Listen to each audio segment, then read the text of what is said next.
blastmusic247.com. We're changing the industry, one artist at a time.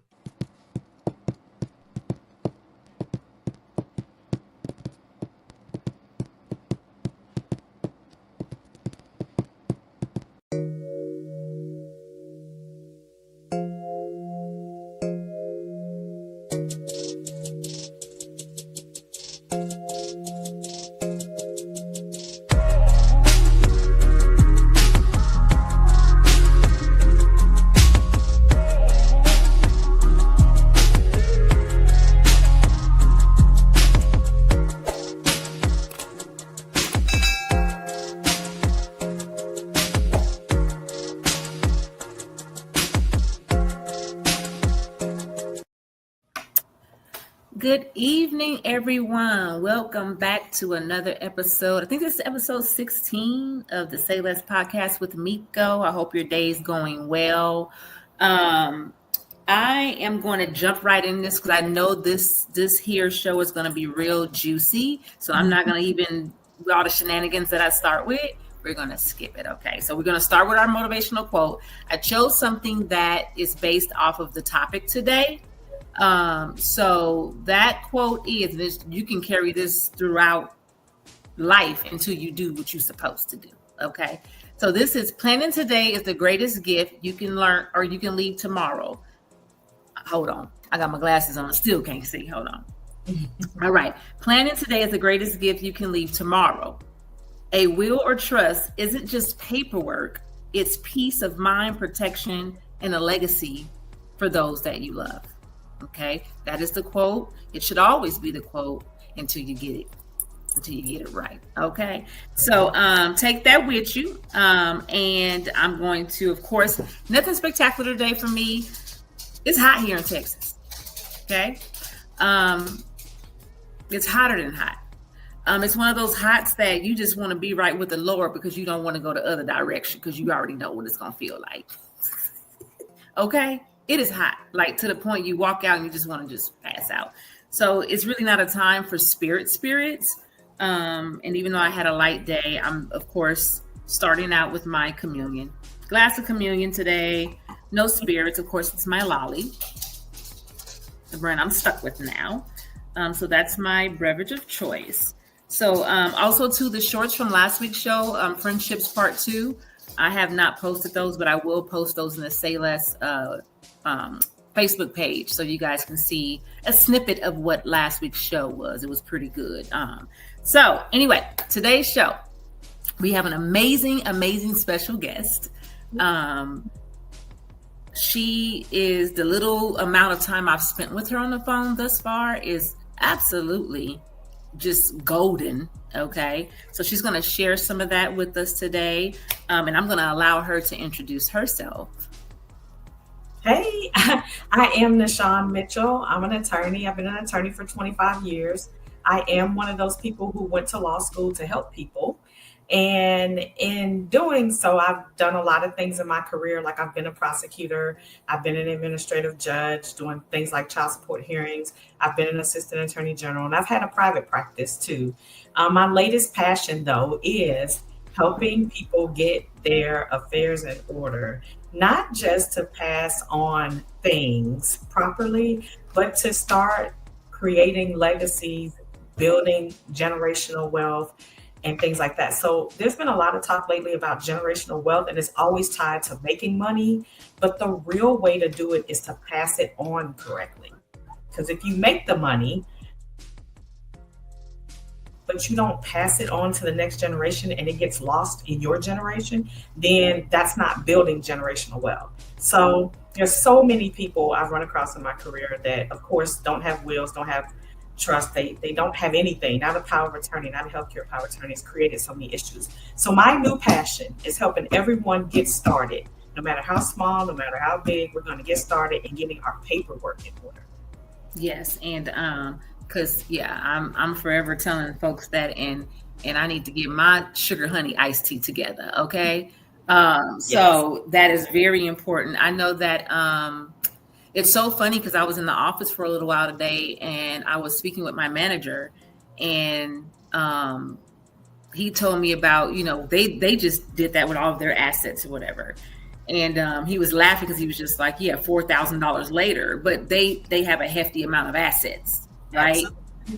So it made sense. But they had it. There's many options, is from my understanding, that you can kind of set things up. I guess he did like buckets of if this incident happened, we'll do it this way, we'll do it that way.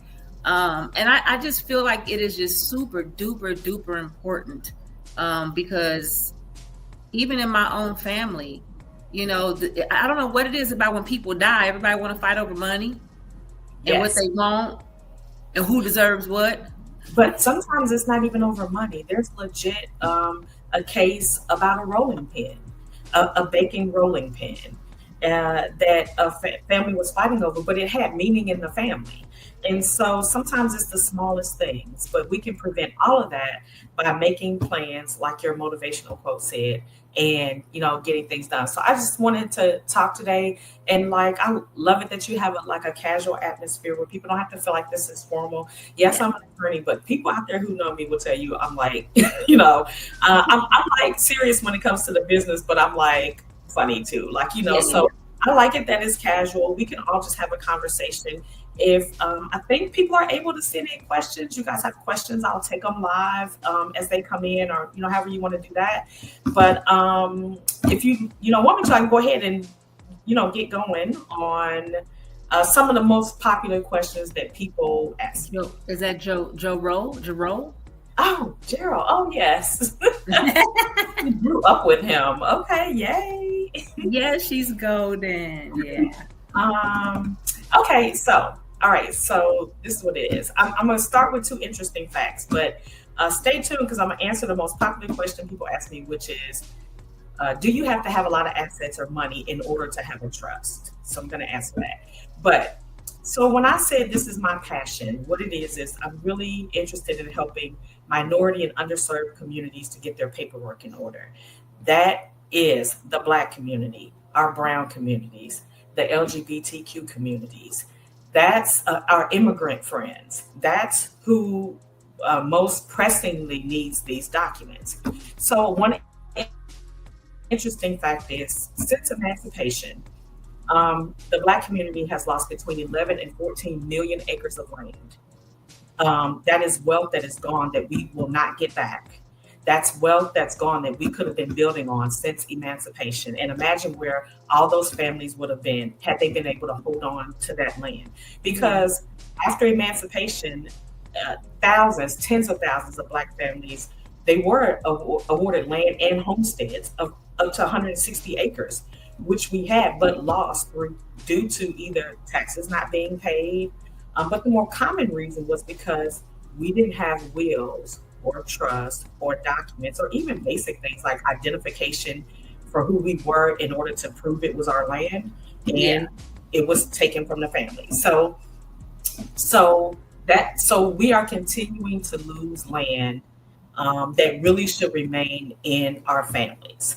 The same thing has happened for all other kind of predatory reasons to all of our minority communities. So the best way to shore that up is to have the documents that you need. When I say documents, let me clarify. You need a healthcare power of attorney. You need a durable power of attorney or a limited power of attorney. You need either a will or a trust. Those are the basic documents we should start with in order to have our affairs in order. The difference between the will and the trust is whether your family will have to probate or not. A will is better than nothing, but a trust is better than all of them. So very quickly, like in California today, I looked the numbers up. There's almost 45,000 pending probate cases in California. California, on average, takes 12 to 18 months to probate, but it could be much longer, like years. I'm going to tell you that story in a minute. In Florida, there's 72,000 cases pending, and it can take about 18 months. But in places like Tennessee, there's only 15,000 cases pending. It can take 4 to 12 months. But you don't want your family to be one of those pending cases. They're already grieving. Your loss will, hit them all in different ways, and you don't want them to have to deal with this court process. So today, this discussion, who needs this discussion today? If you are single and you have no children, you need some documents. Okay. Especially something about, especially if you're single, you have no children, you're an adult, but your parents are divorced. There's going to be a fight over who can make medical decisions for you. There's going to be, that's going to cause a problem. Okay. Yeah. If you're single and you have children, whether or not you think you know who you want the guardian to be, you need some paperwork. Who's going to care for your children if something happens to you? I've already said my immigrant friends, and especially those from immediate immigrant families, like your generation or the generation before you, that's very important. My friends in the LGBTQ community, especially if you're married in a same-sex marriage, we don't know, quite frankly, and we won't steer all the way into politics, but we don't know what this administration is going to do. We don't know what executive order is going to be signed. We don't know if he intends on invalidating those marriages or whatever. So we need protection for that. So, okay, married couples with minor children. There was just a story in Dallas where an entire family died in a car accident when they were hit by a semi. The driver fell asleep. The family of 5? Yes. Now, that daughter happened to be 20 years old or so. The only survivor in the family was a daughter that was 20 years old. So she's not a minor, but she did lose her entire family. And there are stories of entire families dying in an accident, and then an 8-year-old was left. So if you're a married couple and you have minor children, you want some say in who's going to care for your children and what you want done for them as they grow up if you're not around. So I said, who needs this discussion? I just named those groups of people, but really we all need this discussion. Yes, we do. Everyone is going to die. It's hard to think about, and it's not fun to think about, but it's worse thinking about what you leave behind if you don't take care of business. So, prime example, I always like to use myself. That way people know I'm not special. I'm not exempt because I'm an attorney. I'm not living some special life out here. We all got drama. Okay. My dad, Christmas Eve 2022, he passed away. He had gone to a party in Las Vegas with some friends. Someone at the party had pneumonia, was on the back end of having pneumonia. She thought she was better, but she wasn't. He went to that party. 2 people at the party got sick. He was one of them, and he died. Did he go to Las Vegas expecting to die? He lived in California. No, he did not, but he did. Now, sometimes people look at me crazy when I say this, but I'm going to say this. If I could dig him up and smack him, I would. Because he left I told my dad what you said, too, when you told me that. Right. He left me and my siblings a mess. I have an older brother. I'm number 2. I have a younger brother and have a younger sister. And so he left us a mess. Now imagine I'm an attorney and I'm saying he left us a mess in California. So we had to file. He had no will. He had nothing. Even though for years I was like, Daddy, please do this. He wouldn't do it. Okay. So we had to open up an estate. We've had to do an accounting. We've had to take an inventory. We've had to file documents. It's been so much we had to do. And imagine what my brothers or what this family would have went through if I wasn't already an attorney, right? So I have firsthand experience. So my dad died December 24th, 2022, and we are still in probate. It is August 19th, 2025. We are still in probate in California. And so it can be a mess, and it doesn't have to be. And we have some people in our community, some older ones who don't want to do this, but we're going to have to figure it out. We're going to have to sit down with them and figure it out. And we're going to figure it out in our own households, how to get these documents done, because it's important. All right. So a trust. Let me tell you about a will. So real quick, a will, you can either have an attorney draft a will. You can actually handwrite a will in a lot of states. That's what's called a holographic will. You can handwrite a will. Now I just say it's something that's better than nothing. We're going to start somewhere. Ideally you will have something better than that, but I want people to have something. You can handwrite a will. In some states that's called a holographic will. Yes. Okay. So with a trust, so the will is a piece of paper and it says what you want. A trust is it's a vehicle. It's a device. It is, a trust can have its own tax ID. it can take on almost a whole life of its own. You want something more powerful like that. So I'm expressing that to say this. Oh, let me answer the question. Who needs one? Okay. It doesn't matter if you got $3 in your pocket and the contents in your house. You can have a trust. There's no minimum amount of money. There's no maximum amount of money. The real value of the trust is your family won't have to probate. They won't have to go to court. Once you pass, everything is automatically done. The title to the cars go to where you said. The house goes to where you said. The trustee is going to make sure that everything you said gets done. As opposed to like the situation with my dad, we had to go to court. And then we had to name my older brother as the person in charge and personal representative. Side note, is there any little sisters out here and y'all got big brothers that always trying to be the boss of you? I won't tell my big brother if he on here, you're not the boss of me. But I'm going to tell my little brother on here, I'm the boss of you. So anyway. When we lost our mom unexpectedly, my brother just took over everything. Right. Everything. That's what they do. These big brothers is something else. But I have the best big brother in the world. So shout out to my big brother, Steve Watts. Shout out to my little brother, Randall Watts. Shout out to my little sister, Sky Watts. Okay, so shout out to the Watts clan. We out there. Okay, so he got so he had to be put in charge. So we had to do that. And then the court wants to know, well, what's everything your father has? We had to do a whole inventory of everything he had. Yeah. We have to report to the court. You have to tell them everything you're doing. The court wants to approve that stuff. If they don't like how you're handling it, they could put a perfect stranger over that estate to manage it. And that perfect stranger might take 5% of the value of the estate in order for the pleasure of taking your property and being over it. So now, I don't mean to cut you off, but that's something that my manager did say today, that they ended up having to appoint attorneys for the kids. Right. Yes. The judge appointed attorneys for the children, and yes. and whoever they appointed, they were the ones to set the trust up. I'm like, well, how can they do that?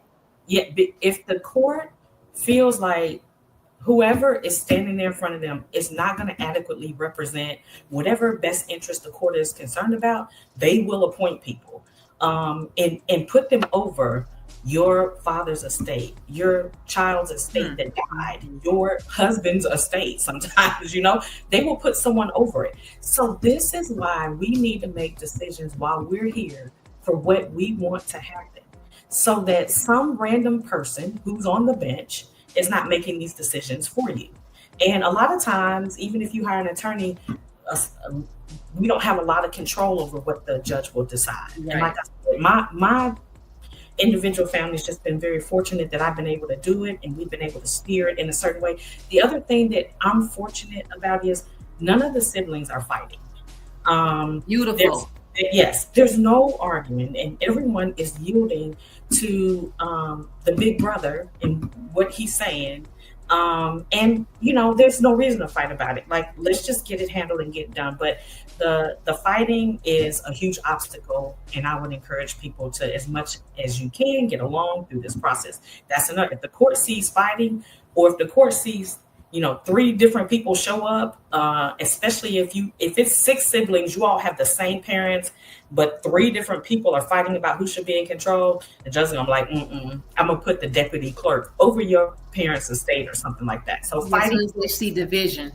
Yes, the division will trigger that. So that's something to think about. So the value of the trust is none of that happens. A trustee is over the estate, and then the trustee goes into action and does everything that the trust instructs them to do. So I have a trust. And another thing for this fact pattern is we talk, like a lot of people know I just got married last year. I was married before. My first marriage was a long term. It was a 16-year marriage. My husband was married before. He was married for 19 years. So we had long first marriages, and we have children. So when we came together and we talked, it's like, okay, hey, what would you like to leave to your children? This is what I want to leave to my children. What do you want to do with this? What do I want to do? And it all got put together in a document. And then I have a trustee. So if he passes and I'm here, I'm still the trustee. And vice versa. If I pass, he's here, he's still trustee. But if we pass at the same time, like on one of these wonderful adventures we go on when we go to Mexico or all these places we go to, I have appointed alternate trustees. And I have 2 girlfriends, they both attorneys, and I have them operating in different capacities because I want them to do different things. So I have one who's kind of in control. So look, can you tell? You see this spread? I don't know if y'all saw that, but like, so I'm a member of the best sorority on this side of heaven. That's what that is, Sorority Incorporated. Okay, everybody out there take note. So anyway, I have a really good friend. Wait, I didn't get the opportunity to even touch college being a 16-year-old pregnant girl kicked out of high school. But you guys are red, right?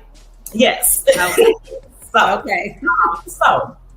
So I have a part of my trust that says, okay, Nicole is a trustee with anything Delta Sigma Theta sorority related, because y'all not getting ready to go to Goodwill and see my Delta Sigma Theta shirts hanging up in the Goodwill. Right.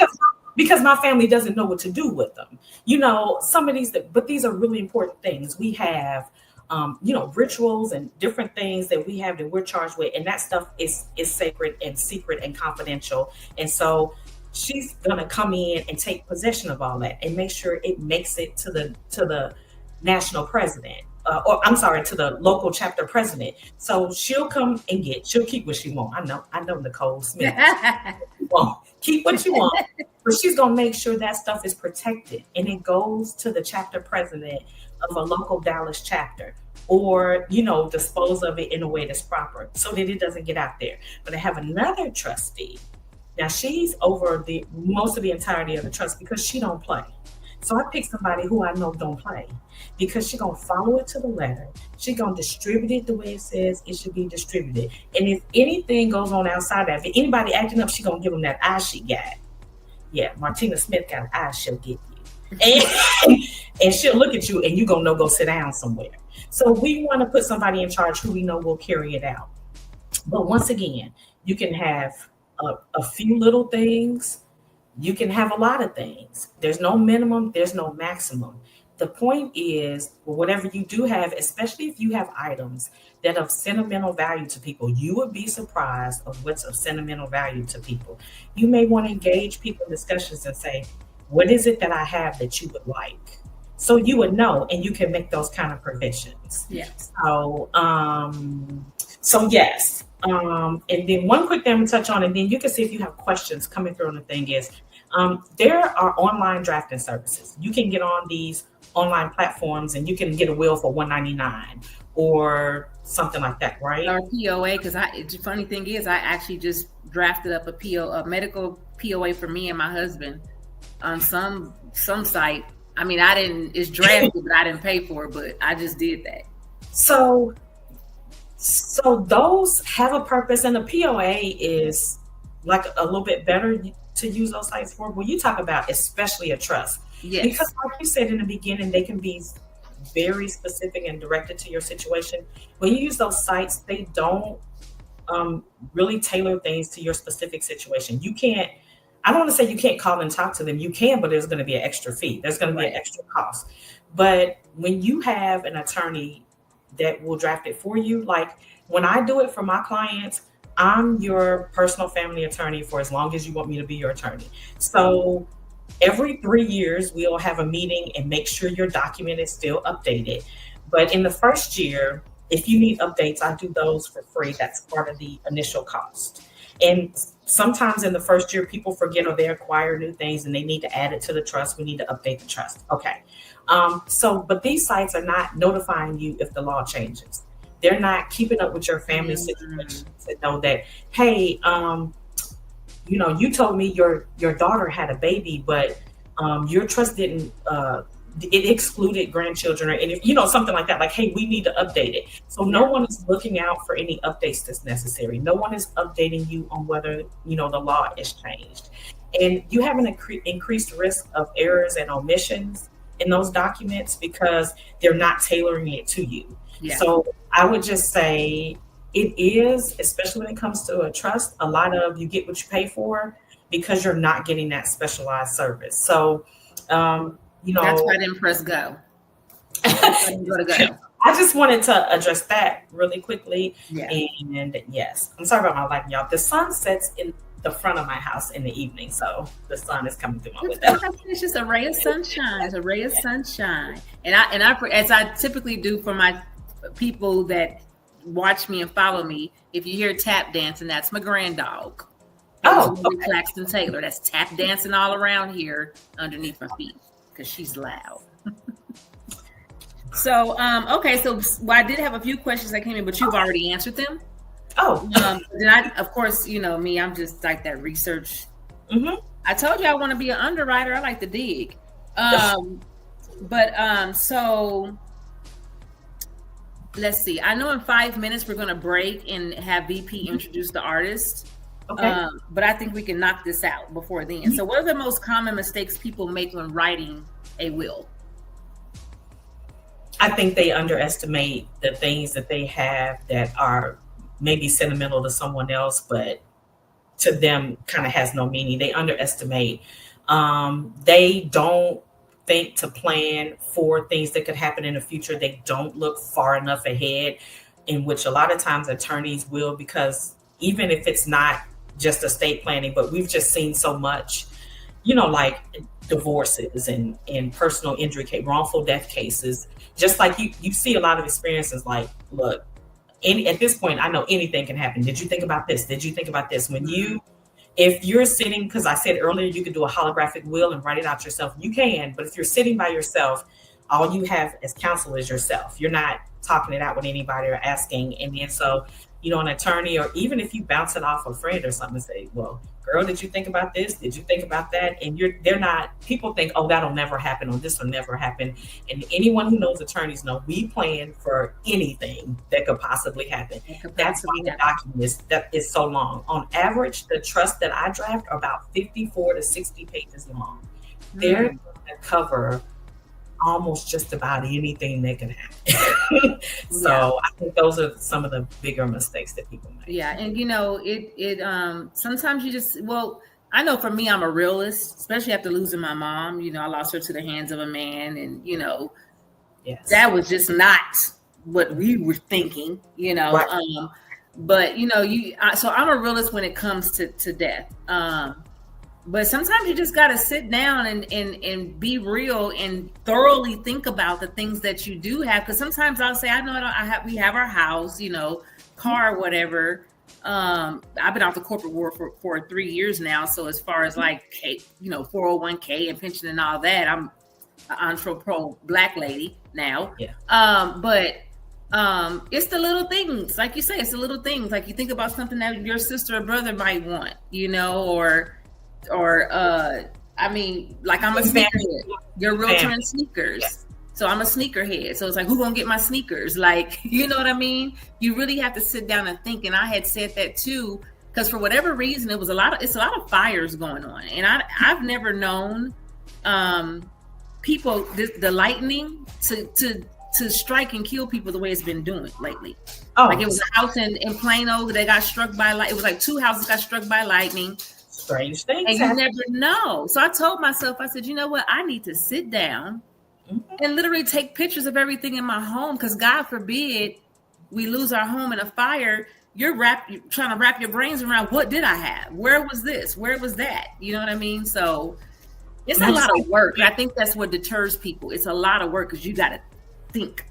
But that's what you have the attorney for, to help you with that lot of work and simplify it, to, you know, kind of say, it's okay. That's what I'm here for. I'm going to help you through it. I do that with clients all the time. I mean, like I said, look, I done murder cases and, you know, everything in between, like, right. So it's like, I'm really good at keeping people calm. I'm really good at giving guidance. I'm really good at explaining things to people. And a lot of times it seems like a lot, but if we just break it down and we just get it done, and then you're going to look up and you're like, wow, I got a healthcare power of attorney. I got a durable power of attorney. I got the trust. I have everything I need. And I got somebody who will update it, walk me through it. I can ask my questions to, you know, just in case. So, yeah. Oh, can you put them in the, sorry, y'all. I forgot I was boiling water for eggs. Just put them in there lightly. Thank you. Sorry. Okay, BP. Well, we're ready for you. Alrighty, all right. Awesome show. I'm loving it so much. Welcome, everybody. For those who don't know, Blast Music 247 is a part of this podcast tonight. And what we do is we help independent artists gain exposure. So what we do on every single show, every podcast here, we like to highlight a special artist. So tonight, this is an amazing young lady. Her name is Tanika Share. And the name of this song is called Make Room. Let's check it out.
Feminine tendencies. I'd rather be home by myself, protecting my energy, waiting for the most high to finally start aligning me with, I don't know, maybe, I mean, you do got a warm familiar feeling and a dope kindredness too. And if I'm telling the truth, pom-poms, I'm rooting for you. If it's true without the panic, I'm willing to make the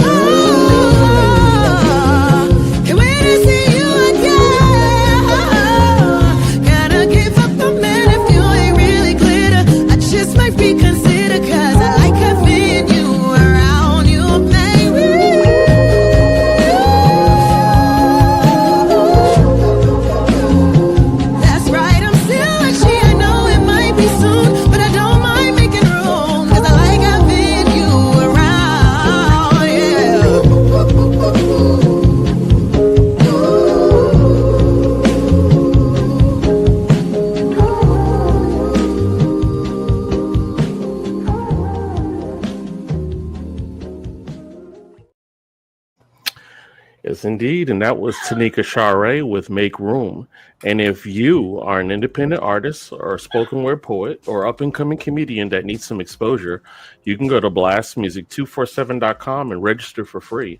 But Blast is also looking for the fans. So if you're a fan of great music, you too can also go to blastmusic247.com, register as an unlimited fan, and get access to hundreds of independent music.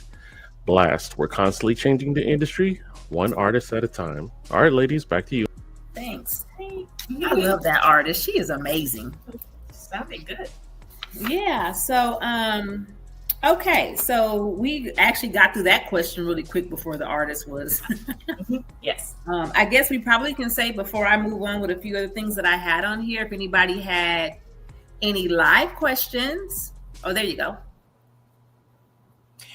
Yes. Can banking accounts and brokerage accounts be added to a trust? Yes. And I'm glad for that question because I did, and I'll work this into the answers, want to talk about all the different things you can do with a trust. But yes, but I will give everyone this tip. One thing that you can do to help this process is if you have banking accounts, brokerage accounts, life insurance, a 401k, different things like that, add a beneficiary to the account.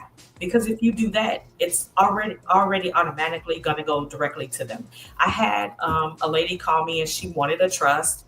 And I talked to her about everything she owned, but she was on top of it. She already had titled her car in the kids' names.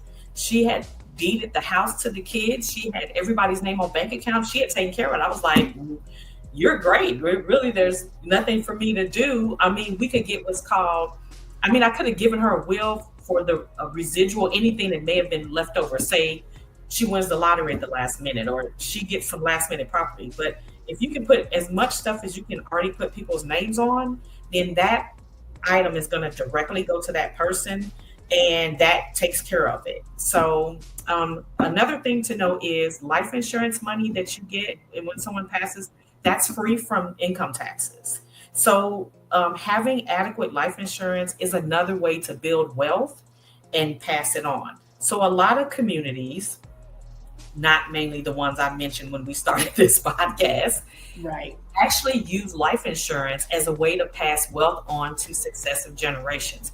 A whole generation will insure themselves and make the generation under them the beneficiaries. And so that life insurance money passes down. They're insured themselves for $500,000 or $1 million, and that passes down. Now, in some communities, you can't get the generation above you to get life insurance. You got to have a fish fry to bury, Auntie Pookie. You got to have a fish fry going because involve your social media nephews and uncles and aunties and cousins for the GoFundMe. Right, we're on the GoFundMe. And so that's another way where we're losing out on passing generational wealth. We're missing a whole wonderful vehicle. Side note, people who know me out here will laugh, but I'm going to tell y'all. So I am an attorney, but I'm also a licensed insurance agent. I've been a licensed real estate broker. I have a lot of certifications, and I'm just telling y'all, having a life insurance policy, that is substantial. You can take that life insurance policy actually and make the trust the beneficiary. If you don't trust people to give it directly to them, your children, your grandchildren, whoever, if you don't want to directly give people money, you can fund the trust with the life insurance money and then tell the trust to say, hey, only give this money to children who are direct descendants from me who have finished college. Give them $30,000 on the day they graduate or something like that. What a blessing, right? Right. Or only give this money to or you can make a stipulation. You can get money if you graduate from college, if you're buying your first house, when you have your first child, something like that, right? Yeah, stipulations. You can definitely direct and what you want done with things, but you can set it up where the money goes into the trust and then the trustee will spend the money out in whatever way you direct. So what you would do, you can actually use the trust to buy these different funds. Just like when we bought this house, we bought it in the name of the trust. Quick note, don't let us forget to talk about asset protection. That's how you use a trust to protect your assets from creditors. Correct. Okay, but you got some more questions. Don't let somebody out there hold us accountable. We want to talk about how to protect your assets from creditors. will intellectual property like book and song rights royalties correct? Yes. Now, what I would recommend doing though is that little part of it, the book rights and stuff, putting that inside of an LLC or something like that. Layer the protection to it. Yeah. I would put it inside the LLC, put the LLC inside the trust. And then you want to make sure, that's another good point. Remember I said I got a Delta trustee and then I got a trustee for some other stuff. Yeah. You want to put somebody over that who understands what business you're in. Right. You don't want to leave a trustee over that who does not understand what that is. So like my 2 trustees are attorneys, so they will know what to do with my practice. When I pass, they'll be like, okay, well, she's got all these clients. We got to fill them out to somebody. We got to wind her practice down. We got to collect all the money and then distribute it out, right? But if I had like my brother or my husband as the trustee over that part of it, he wouldn't know what to do, with legal clients. He doesn't know what to do with legal clients. So you can have different people over different things. You can tell the trustee, hey, go to this person and give them these instructions, or you can have co-trustees. So that's another thing. But if you have something like book royalties, you have something that's very nuanced and specific, especially if you have a business that requires a license, like an attorney or a CPA or a dentist or a medical practice. You want to put somebody over that part that knows that business. That understands it. Mm-hmm. Yeah. Maintain your trust. Okay, so what attorneys should have is a succession plan for their own business. So if your attorney passes away while they're handling your case, their office should say, hey, we have an attorney that we can send your file to. Please give us permission to do that. They got to ask you first. So you might say, I don't know nothing about that attorney. Don't give me my file. I'm going to find somebody else. And so you get your file with whatever draft was there, kind of whatever they were working on. And then you find another attorney. But know that a new attorney probably won't accept that draft like, hey, this is mostly done. So can you lower your fee because this is done? They're going to want to draft it themselves and do their own due diligence. But they will use that draft as an indication of what you wanted and what you told that other attorney. But attorneys should have a succession plan for their own practice and have another attorney they can pass stuff off to. They would say, okay, this attorney passed away and I'm taking over their caseload, and you'll get a letter, or you may just get a letter. Like if you don't know your attorney passed away, say this attorney passed away and I'm winding down their office. Like I just talked about before about like my trustee winding my office. Yeah. I'm winding down their office. I'm happy to help you if you would like, or I can send you your file. Okay. And then VP, if there's any more questions, VP wants you and I to read it out loud so others can know what you're answering. So the question from Alicia about, that's a good question. Suggestions do you offer to begin conversation with the elders? Because that is something I want to talk about. And that's just difficult because you just have some, like my dad, they are my daddy. Right. They are just, I mean, you can say, hey, look, the best thing you can do is just give them examples that you heard and say, hey, everyone that I know in my age group, because I know, Alicia, we're in this age group where our elders are passing on. Hey, everyone I know in my age group that has dealt with this has had a really hard time. They've been in probate for years. And I don't think you want to do that to me. I would hope that you wouldn't want to do that to me. So what would make you feel comfortable? What document would make you feel comfortable that we can put in place so that at least I don't have to go to probate? And another issue with older people is they feel like if they have this document or whatever, they'll lose control, like a trust, right? They'll lose control, but they can be the trustee until the time of their death. They can maintain control over their assets, what happens to their assets, what happens with everything. They can maintain control over their own assets until they pass, and then the next trustee will take over. So a lot of times they feel like, well, if I have this trust and I got a trustee, and you're going to take all my stuff from me. No one's gonna take your 1957. And we're not gonna and that is so true, because this little scare that my dad just had, me and he's retired Vietnam. Okay, cuckoo crazy, get the whole 100%. Okay, but he's been saying for years, I got to get you guys on this and that, and your DD-14, and and it's like, Dad, stop playing because you're getting older, and he just had a scare. So, I told him, I said, he's one of those type, I don't want nobody taken. So even with the POA for his bank account, he had went and spoke with someone, And he was like, I need to put you on my bank account. I said, well, Dad, just get a POA. And in the event that you become incompetent or you die, that is the only time that I would have any say-so on your account, right? Yes. And it's still one of those, she gonna take money out of my account. A POA ceases to have any effect or authority once the person passes away. That's a big misconception. People call me all the time and say, but I got a POA. I'm like, but they died last week. So your POA is not any good. The bank said that that's what they do. There's a payable on death person. Okay. That's different than a POA. POD. Yes, there's a POD that's a payable on death person. And I want to point out that difference too. There's a difference between being a co-owner on an account and being the POD, the payable on death person. Some people get added to a POD on a person's account. I would not do that. And I especially wouldn't do it for an elderly person because the laws about elder abuse are strict and the people that enforce them are very serious. And it could be an innocent mistake or anything like that. And the bank could alert like the Office of Aging or something like that. And all of a sudden you looking at issues with how this elderly person's money is being spent. And so I would not be a co-owner. The other reason to not be a co-owner is if that person has a debt or something like that, and you're the main person putting money in there, then your money is gonna go for their debt. So you can be the payable on death person or beneficiary. Different banks kind of have little wording for it. Some banks will let you can add that on the app, and some banks make you come in. So you just have to check with your bank.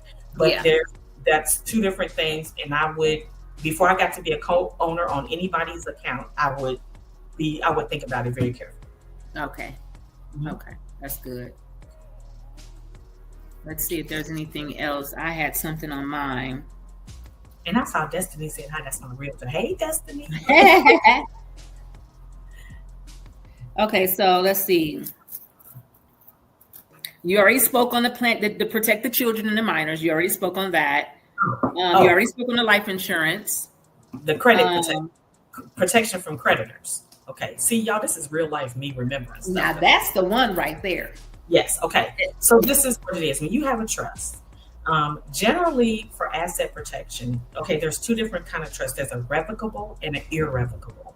When you have a revocable trust, you can revoke it at any time. You can say, you know what? I don't want to do this anymore. This trust is no good. It's no longer of any effect. If you have an irrevocable trust, you can't just end it like that. It's there and it exists. So when you have an irrevocable trust and you have a trustee who is not yourself or a down the line beneficiary as the trustee, that's one way to protect your assets from creditors. Now you can do the same thing with a revocable trust, but it's generally done with the irrevocable trust, because when you don't have control over your own asset, even though it's technically yours, it's not considered yours when you don't have control over it. So if it's not yours, the creditors can't get to it. So this is why you'll see, and the stars do it all the time, you'll see, rich people, famous people with a lot of wealth, it'll be a trust set up and they don't necessarily own it. They'll say they don't own it. It's theirs. They live in the house, they drive the car, they do all that kind of stuff. But the trustee pays that bill, or the trustee owns the house for their benefit. But the person can't say, sell this house, I need some money. Or I don't want this car anymore, go sell it. The trustee has sole discretion over what happens with the assets. But because you technically don't own anything based on that trust, you don't have control over anything, the creditors can't get to it. Okay. So if you appoint a trustee like that, that is definitely got to be somebody you trust. Because once you do that, you don't have control over your asset anymore. That trustee does. Yeah. So it definitely needs to be someone that you trust. Super duper duper trust. Yes. Now that's deep right there. The main way to protect the asset from a creditor is that you don't have control over it. Not that you don't own it, you don't have control over it. Okay, go ahead. So in the legal practice in detail, do state laws differ significantly when it comes to estate planning, or are they kind of all in the same arena? I would say when you, this being a lawyer nitpicking a question, when you say differ significantly, I would say Florida and California. I would say, significantly. They're kind of always on the fringe because of the populations they have. And you can imagine Florida, because their population of old people to young people is probably, the ratio is probably through the roof, right? Yes. The old. So they gotta, their laws have to, address that. And that's, okay. And this is one reason, side note, why OJ was in Florida, because in Florida, you can't take someone's house in Florida. So OJ Simpson, all right, everybody gonna differ as to whether or not he killed his wife, but let's just say, okay, we got to say he didn't because he was acquitted. Okay, but he got this big civil judgment against him, right? Yeah. And so, but in Florida, you can't take someone's house. In Florida, creditors can't take their house, and then the trust laws are just very open. They're really beneficial, and so that is significantly different. A lot of the other states, the concepts are going to be the same, because in this country, in every state except Louisiana, it goes by common law, and the foundation of what the laws are made off of are very similar. And then just on the fringes, there's going to be a few differences. So there are differences. There are differences that are worth noting and knowing.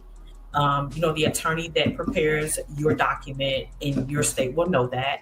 But and so, yes, there are differences, but when you talk about significant differences, that's your whole California and Florida. Okay, so like with Florida, and I'm sure VP is probably going to have some questions because he lives in Florida and he has property. But so basically, even if someone were to place a mechanical lien or something like that on your house, they couldn't do that in Florida.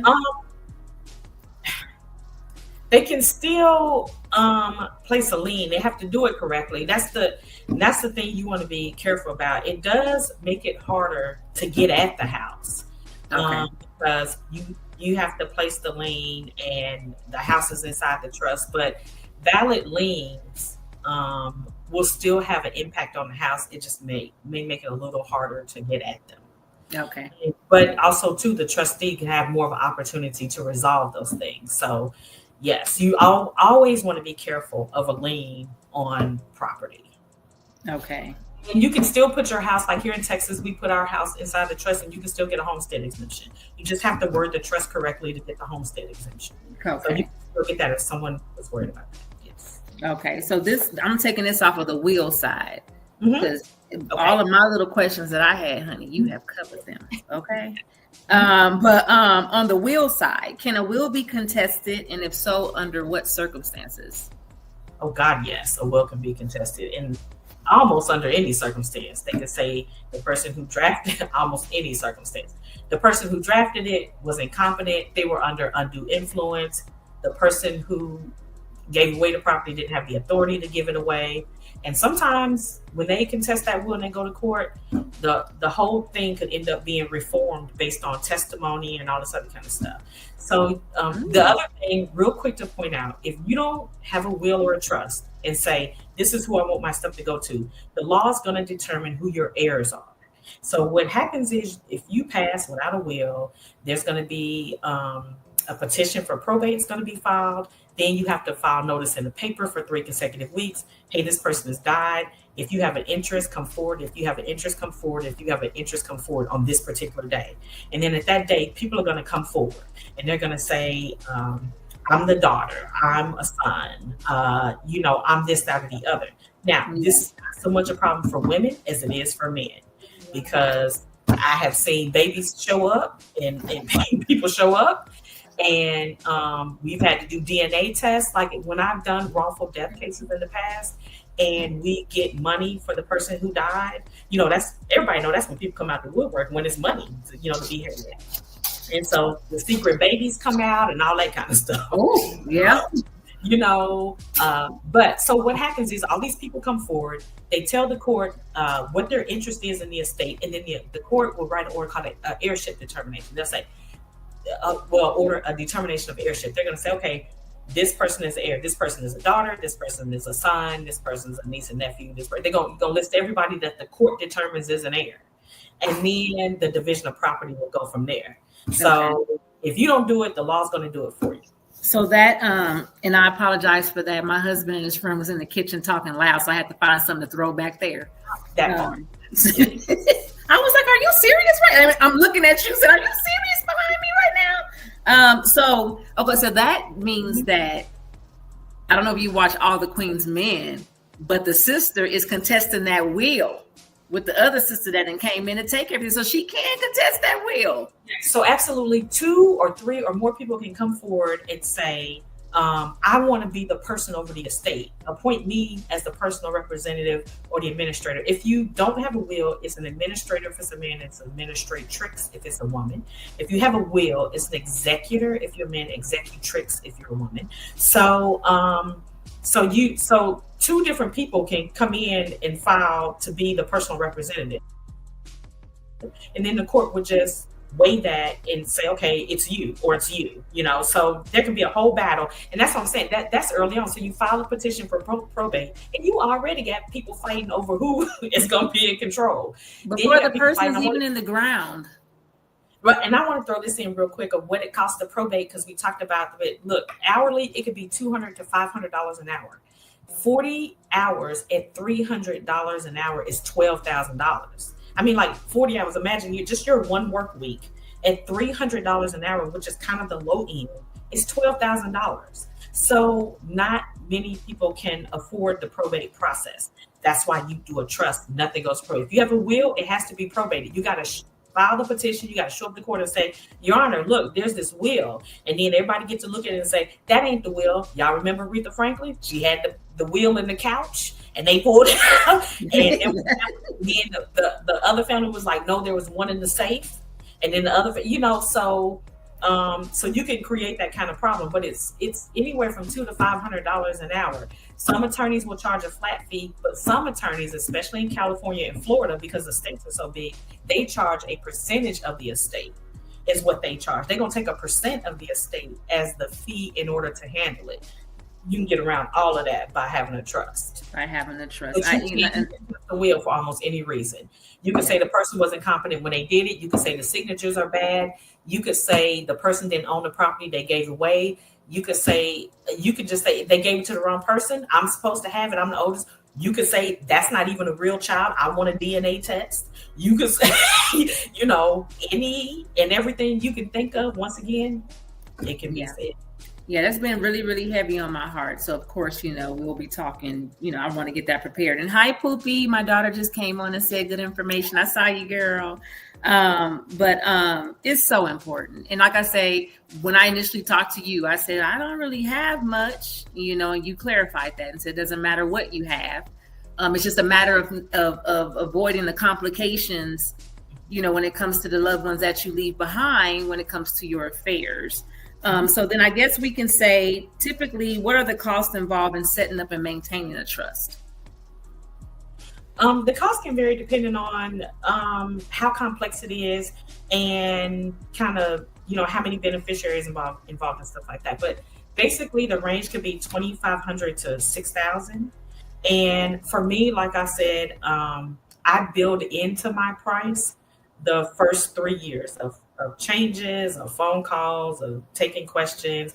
I just build in like a little price to get you to the part where we say, okay, it's been 3 years. And that may be a 30-minute conversation. It may be an hour long. We may have to meet all the way again and say, hey, look, has anything changed in your life? Mm-hmm. Like for me, I got married last year. So that would be a change, a huge change that, my attorney will want to know about, right? Has someone died that you provided for in your trust? Or has someone been born? Different things like that. And we cover that every 3 years. So, but some attorneys they have their fee, and then when you need updates, like if you call and you need an amendment, you need an update, you need something, there's like a per price for each one of those things. I don't like nickel and diming people. One, because people don't want to be nickel and dime, but the other because I don't want to do a bunch of billing. For me, I know when I do business, I like just give me a price, like package me some services and give me a price. Yeah. And it doesn't have to be. It is a valuable service. It does take a lot to do it, but I'm not trying to break anybody's back. I'm trying to balance the fact that I want people to have these documents with the expertise and time it takes to do it. Yeah, and also too because you just care, especially about the entity that you mentioned in the beginning of the podcast. We really care about. Yes, you know what I mean, because a lot of people are speaking generational wealth, and you're right. I don't think that they know what it really entails. Yes. So that's very important. So yeah, we've done good at the money, but we've done good at getting the money, but now we got to pass it on. Okay. Absolutely. Because I want to build a compound, honey. I'm trying to get some family members that I know that's responsible, so we can just build a whole big old land and I'll live on it and drive on golf courses to everybody's house. That's what I would love to do. So let the people know where they can find you. Oh, okay, wonderful. So I have a website that's mylegaletc.com. You go there. You can, if you guys want to schedule something with me based on this show, if you go to like schedule an appointment, the third one down says complimentary 30 minutes. Just go ahead and click on that one, because the other estate planning ones, they have a cost to them. But you guys can click on the complimentary one and it'll set a time where you can, like, we can get on the phone and I can see what you need. So that's mylegaletc.com. And then I have a toll-free number, 844-415-3416. You call that number, you can I'll either answer. Well, someone else will answer, but they'll patch you through to me. And if I'm available, I will answer, and then we can talk, or just leave me a message and I'll get back to you. All right. So there you have it, guys. This was so amazing. I know it was amazing for y'all. It was definitely amazing for me. Clarified a lot of stuff because, again, like I said before, I'm a research queen.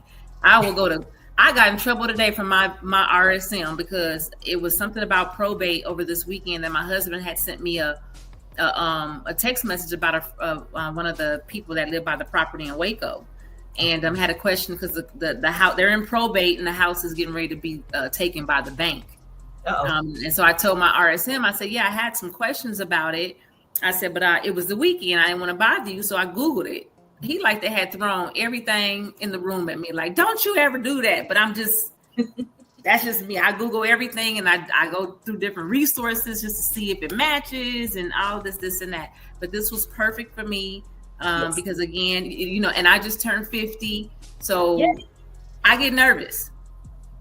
You know what I mean? So, hey. Yeah, it's like, that it's like, we don't know the day or the hour, but we know we're closer to the grave than further from it. Oh Lord, well, Jesus. So at least I'm claiming it. I'm like go for it, and the creek don't rise. Yeah, I'm claiming it. I want to be 100. Just don't let me drive. Just don't let me drive. Yeah, and we'll be good. Anymore, so you got to make. I really appreciate your time. Responsible grown-ups. We got to be responsible adults and make these decisions. And take care. I know it's hard for a lot of people, but when you think about either if you've been through it and you've experienced it, or you think about, just pretend yourself to be gone. What is my family going through? What did I leave them with? You know what I mean? Like I know a lot of people that are hoarders. Like, I love my daddy, but he won. Don't you leave all that to me to do. Burn. If they a hoarder, burn it down. Burn the whole house down. Just throw the whole house away. Because I'm telling you, I told my sister, I'm not doing it. God forbid something happened to daddy. Say, I don't care if it's gold bricks in there. You can have them. Yes. I ain't doing it. Yeah, but you have to think about those things, because you will leave one day and leave people behind, and you leave them to your mess. You know what I mean? Especially if it's children, because they have no say almost.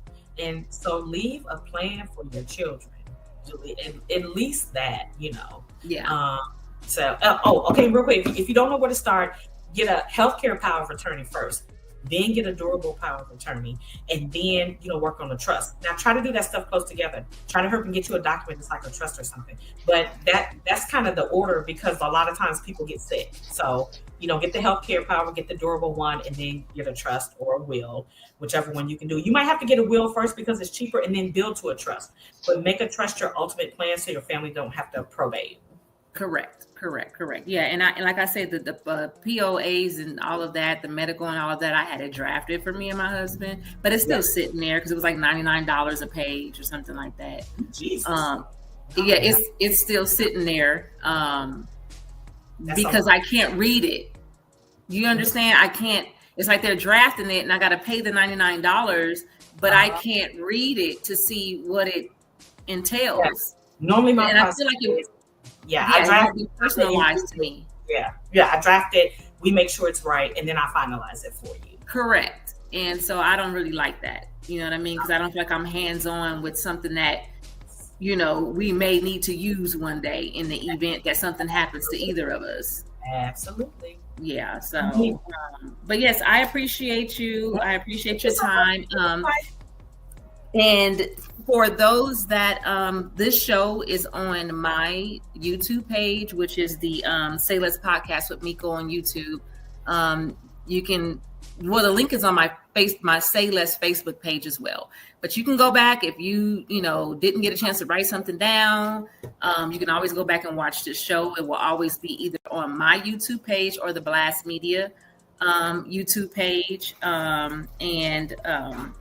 Anybody that is out there that's wanting to utilize my platform for your business or share information, such as these golden nuggets that we received today, you're more than welcome. My platform is very laid back, non-formal, transparent. It is what it is type of thing. So the world is so full of us. Sometimes you get tired of the formalities and you just want to just talk, chill, you know what I mean, and talk and chit chat.